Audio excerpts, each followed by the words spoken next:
ত্ৰিভুৱনৰ ভিতৰত কোন স্থানতে সেই ৰথখন স্থবিৰ হৈ নাযাব নিশ্চয় জানিবা আৰু কপিধ্বজ নামেৰে সেই ৰথ জগতে বিদিত হৈ থাকিব আজি কলো নিশ্চয় জানিবা কুৰুক্ষেত্ৰৰ যুদ্ধ তোমাৰ ওপৰেই বিজয় হ'ব এই কথা আজি কলো নিশ্চয় জানিবা হনুমন্তৰ নিজৰ নোম আনি অৰ্জুনে নিজৰ ৰথত আনি দিলা আৰু সেই দিনাৰ পৰা অৰ্জুনৰ ৰথখন কপিধ্বজ নামেৰে জনাজাত ধৰিলা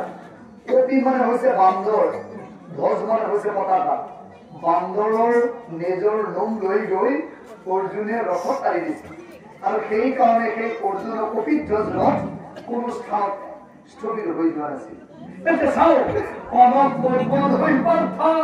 ওই উভতিয়া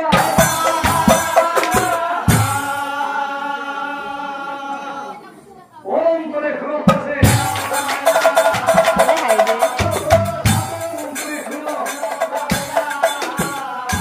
এই কাহিনীটো অৰ্জুনে পঞ্চম দিনৰ যুদ্ধৰ নিশা যুধিষ্ঠিৰৰ আগত কৈ আছিল মই কৈছিলো নে দাদা মই কৈছিলো নে অ কৃষ্ণ আমাৰ সহায় আছে আমাৰ হৈ পূজা হ'ব